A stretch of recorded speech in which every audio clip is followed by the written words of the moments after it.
बांग्लादेश में जारी हिंसा और अस्थिरता के बीच अब इंडियन आर्मी एक्शन में। इंडियन आर्मी के चीफ ने ठोका इनको, बोला औकात में रहो, वक़्त ज़माने। यस सर, जी सर। रूह जो है ना वो कांप चुकी है। हाशिमारा में, शिलीगुड़ी में जो आवाजें आ रही है ना, रात को गड़गड़ाहट, बांग्लादेशी सो नहीं पा रहे। एक बार आप समझ रहे हैं ना, अगर इंडियन नेवी ने हर हर महादेव कह दिया, आपका सिस्टम टाइट हो जाए। भारत ने अपनी फौजें बांग्लादेश में उतारने की घटिया मंसूबाबंदी कर ली है। तोबा तोबा। और बांग्लादेश पर कब्जा करने का प्लान बना लिया गया है। इंडिया की पूरी कोशिश है कि डिरेल किया जाए, डिस्टेबलाइज किया जाए बांग्लादेश को। दे आर थिंकिंग कि बांग्लादेश को ऊपर से भी कट करना है, नीचे से भी कट करना है। इनको सबक सिखाएंगे हम।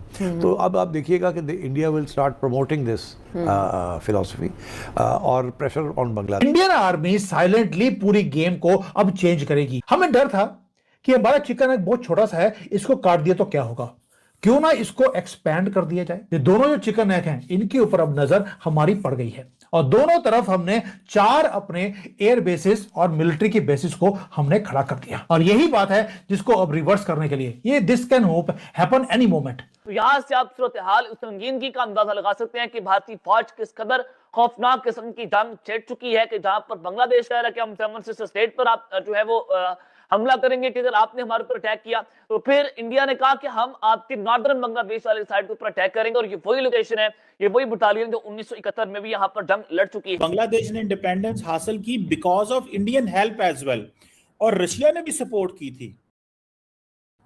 तो मैडम ये बात तो साबित हो गई कि पाकिस्तान को तोड़ने में इंडिया का और रशिया का किरदार है। सर ये ब्रेकिंग न्यूज लग रही है आपको? बांग्लादेश में जिस तरीके से हिंदुओं पर अत्याचार हो रहा है, अब भारतीय फौज का सब्र भी टूट रहा है और साफ साफ भारतीय आर्मी ने वार्निंग दे डाला है कि यूनुस सरकार संभलना है तो संभल जाओ, वरना भारत का आर्मी आकर तुम्हें खुद अच्छे तरीके से बता देगा कि किस तरीके से संभला जाता है। जिस तरीके से लगातार हिंदुओं पर अत्याचार किया जा रहा है, अब भारत के आर्मी एक्शन में आ गए हैं। साथ साथ रशिया भी इस मामले में भारत का साथ दे रहे हैं और अब ये बांग्लादेश को पता चल जाएगा कि हिंदुओं पर अत्याचार करना उनके ऊपर कितना महंगा पड़ सकता है। जिस तरीके से खुद भारत ने उसको पाकिस्तान से आजाद कराकर बांग्लादेश बनाया, लेकिन वही बांग्लादेश आज दगाबाज और धोखाबाजी कर रहा है और हिंदुओं पर अत्याचार कर रहा है। लेकिन भारतीय आर्मी ने अब मोर्चा संभाल लिया है और अब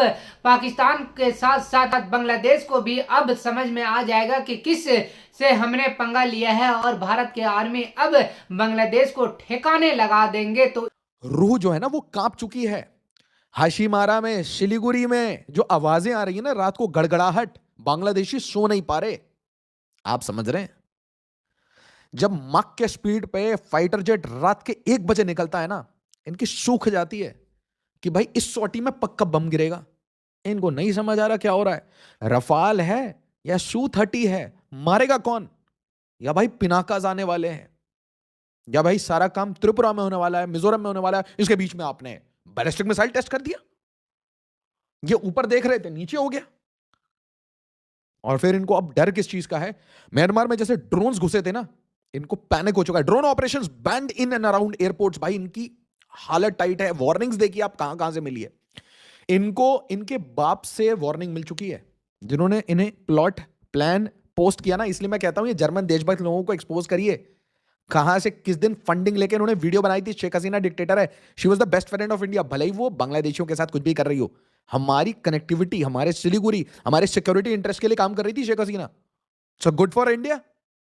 आपस में दोस्ती कर रही थी। ऐसा नहीं है कि उसने गलत काम नहीं किया। मैं डिफेंड क्यों करूं भाई, मेरे क्या लेना देना है। भारत के इंटरेस्ट सर्वोपरि है, सर्वोपरि है। ईस्टर्न कमांड देखिए क्या काम करते हैं। त्रिपुरा, मिजोरम, खेलिए भाई dancing the dance, calm eyes, steady breath, decisive action. बस यही तो दे दो, बॉर्डर पे यही लगा दो। 2000 स्नाइपर्स बॉर्डर पे रख दो। मजाल है 2 किलोमीटर तक आ जाए एक बांग्लादेशी। मजाल है, बैठे हुए भाई कैमोफ्लाज में। बस उसके बाद ये सिर्फ सरेंडर करते हैं, इनकी आदत है पुरानी। तो भाई इंडियन आर्मी के चीफ ने ठोका इनको, बोला औकात में रहो, वक़्त ज़माने। यस सर, जी सर, जी साहब। ब्रह्मोस के टेस्ट हो चुके हैं 15 दिन पहले। K4 का टेस्ट हो गया दादा। 3500 किलोमीटर रेंज है बस। मतलब विशाखापट्टनम से निकलेगा, ढाका में घुसेगा और उसके बाद बांग्ला गेट नहीं बनेगा, स्वाहा। इस साइड से चिटागोंग जाएगा, उस साइड से कराची जाएगा। ठीक है, एक बार आप समझ रहे हैं ना, अगर इंडियन नेवी ने हर हर महादेव कह दिया, आपका सिस्टम टाइट हो जाएगा। Yunus strapped from all sides. Assam में गुस्सा है, त्रिपुरा में गुस्सा है, सिलीगुड़ी में गुस्सा है, पूरे भारत में गुस्सा है दादा। गेम को अब चेंज करेगी। मैं दोबारा बोल रहा हूं, साइलेंटली पूरी गेम को चेंज करेगी, क्योंकि अब हम अपना कोई भी कोलेटरल डैमेज नहीं होने देना चाहते। ये जो एक्सरसाइजेस हो रही हैं, जो मूवमेंट्स हो रही हैं हमारी आर्मी की उस एरिया में, ये ऐसे नहीं हो रही हैं। ये बताती हैं कि हम रेडी हैं कुछ बिगर गेम के लिए। अब वो बिगर गेम क्या है? हमें डर था कि हमारा चिकन एग बहुत छोटा सा है, इसको काट दिया तो क्या होगा, क्यों ना इसको एक्सपैंड कर दिया जाए। यानी कि चिकन नेक एक नहीं, दो चिकन नेक हैं बांग्लादेश के अंदर। ये दोनों जो चिकन नेक हैं, इनके ऊपर अब नजर हमारी पड़ गई है और दोनों तरफ हमने 4 अपने एयर बेसिस और मिलिट्री की बेसिस को हमने खड़ा कर दिया। और जो गेम चेंजर है वो है मिजोरम। मिजोरम के अंदर एक नया बेस बनाया गया है और वो इतना इंपॉर्टेंट है क्योंकि हमने अब चिटागोंग के एरिया को काटना है। दोस्तों, ये जो डिफेंसिव गेम हमारी गवर्नमेंट खेलती थी वो हमने बोल दिया अब नहीं होगा। ड्रोन की सर्वेलेंस शुरू हो गई है, अंडरग्राउंड जो आर्मरी है हमने इकट्ठी करनी शुरू कर दी। यानी कि आपको असला जो चाहिए हमने वो रखना शुरू कर दिया।